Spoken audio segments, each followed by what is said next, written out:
তো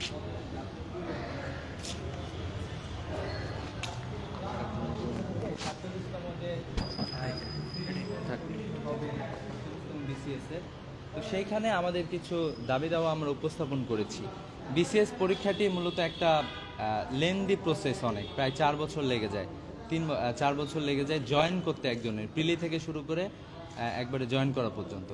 তো আমরা এটা বলেছি যে আপনারা এখানে হলো যে টাইম লাইন আপনারা একটু দেবেন যে কবে শুরু হয়, এবং আমাদের প্রস্তাবনা আমরা দিয়েছি যে 1 মাসের মধ্যে, যাতে 1 বছরের মধ্যে যাতে সকল কার্যক্রম সম্পূর্ণ করা হয়। আমাদের যে তরুণ প্রজন্ম আছে তাদের একটা বড় অংশ আসলে এই বিসিএস পরীক্ষার পেছনে, তাদের প্রোডাক্টিভ এজের একটা বড় সময় বিসিএস পরীক্ষার পেছনেই দিতে হয়।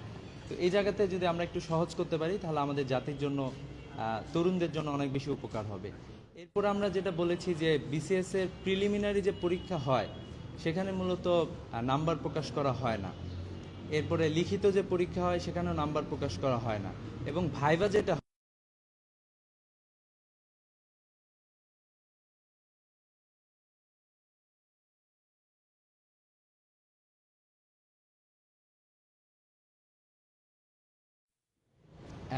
আগামীতে 2019-20 সেশন যারা মূলত এবছরে দেখা যাবে যে একটা বড় অংশ আমরা দেখলাম যে শুধুমাত্র ঢাকা বিশ্ববিদ্যালয়ের প্রায় 14টা ডিপার্টমেন্টের শিক্ষার্থীরা 2019-20 সেশনে যারা মূলত এই 47তম প্রিলিমিনারি পরীক্ষায় অংশগ্রহণ করতে পারবে না। তো আমরা এটাও দাবি জানিয়েছি যে তারাও যাতে অংশগ্রহণ করতে পারে, তাদের অংশগ্রহণ এনশিওর করার জন্য আমরা এই দাবিটি উত্থাপন করেছি। মূলত আমাদের দাবি দাবা ছিল 47তম বিসিএস কেন্দ্রিক। এরপরে আমরা তাদেরকে এটাও জানিয়েছি যে আমরা মূলত এই দাবিগুলো নিয়ে এসেছি সাধারণ শিক্ষার্থীদের পক্ষ থেকেই, এবং আমরা তাদেরকে বলেছি যে সাধারণ শিক্ষার্থীদের পক্ষ থেকে যে দাবি দাবা উত্থাপন করেছি 47তম বিসিএস কেন্দ্রিক, আমরা হচ্ছে যে সাধারণ শিক্ষার্থীদের সাথে ফার্দার কথা বলে আমরা অলরেডি কাজ শুরু করেছি আরও কি সংস্কার দরকার বিসিএস পরীক্ষায়। তো এই দাবিগুলো আমরা তাদেরকে বিস্তারিত উপস্থাপন করব। আরেকটা বিষয় আছে যে নন ক্যাডারে, আপনারা জানেন যে বিসিএস পরীক্ষা হয়, একটা অংশ ক্যাডারে জয়েন করে আর একটা বড় অংশ নন ক্যাডার হয়, কিন্তু নন ক্যাডারে যারা পাশ করেন তাদের হচ্ছে যে নিয়োগ প্রক্রিয়া এটা অনেক জটিল এবং অনেক সময় সাপেক্ষ। আমরা বলেছি যে এটাও আপনাদেরকে সংস্কার করতে হবে 47তম বিসিএস থেকেই। এ দাবি আমরা উত্থাপন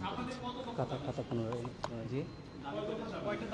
ও আমাদের এখানে হচ্ছে যে আমরা ইনশাল্লাহ আপনাদেরকে দিয়ে দিব এটা। আমাদের এখানে 4টি দাবি আমরা উপস্থাপন করেছি। একটি বিষয় জানতে চাই যে আপনি যে দাবিগুলো উপস্থাপনের কথা বললেন যে যারা হচ্ছে অনার্স ফোর্থ ইয়ারে আছে তাদের জন্য সময়সীমা বাড়ানো হয়, এরপরে হচ্ছে আপনার সময়সীমাটা কমিয়ে নিয়ে আসে 1 বছরের মধ্যে।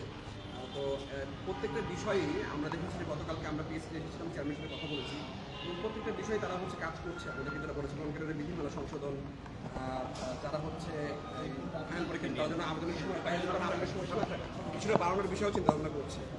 তো আসলে এরপরও আপনারা আজকে এই দাবিগুলোই কেন নিয়ে এসেছেন? এটা কি একটা মিডিয়া সিকারের মানে এটা হলো যে কি বলে, পিএসসি থেকে শুধুমাত্র সার্কুলারটাই প্রকাশ করা হয়েছিল, অন্য কিছু করা হয়নি, এবং এখানে টাইম ফ্রেমও ছিল না, ঠিক আছে। এরপরে এই জন্যই আমরা মূলত এই বিষয়গুলো এখানে নিয়ে এসেছি, যে জাস্ট একটা সার্কুলার গিয়েছে, একটা সার্কুলারে যদি সব বিষয়গুলো লেখা থাকতো তাহলে আমাদের জন্য বুঝতে সুবিধা হতো। আসলে অনেকে অনেক সময় বিভিন্ন ধরনের কথাবার্তা বলেন, কিন্তু এই বিষয়গুলো বাস্তবায়নের ক্ষেত্রে আমরা দেখি না যে সেভাবে বাস্তবায়ন হয়। তো আমরাও স্যারের সাথে কথা বলেছি, স্যার ওনারাও চিন্তা করতেছেন। এরপরেও সাধারণ শিক্ষার্থীদের পক্ষ থেকে যে দাবি দাবা এটা যাতে অবশ্যই উত্থাপিত হয় এবং এটা যাতে অবশ্যই বাস্তবায়ন হয় সেই প্রত্যাশাটা মূলত করি। আমরা তো সবাই তরুণ সমাজ, পড়াশোনার মধ্যেই আছে ছাত্র সমাজ, তো সবার যাতে উপকার হয় সেই চেষ্টাটুকুর জন্যই মূলত আমাদের এখানে দাবি। আরেকটা বিষয় আছে যেটা হচ্ছে যে খাতা মূল্যায়নের যে ব্যাপারটা, পুনর্নিরীক্ষণের যে ব্যাপারটা, এটাও আসলে থাকা উচিত। একটা পরীক্ষা হবে, কিন্তু এটার আমি কতটুকু ভালো করলাম, আমি নন ক্যাডার হলাম অথবা আমি ফেল করলাম ভাই অথবা আমি লিখিততে ফেল করছি, তো আমি কত নাম্বারের কারণে আসলে আমি পারি নাই, এটাও আসলে জানার অধিকার থাকা উচিত। তো এই দাবিগুলো আমরা মূলত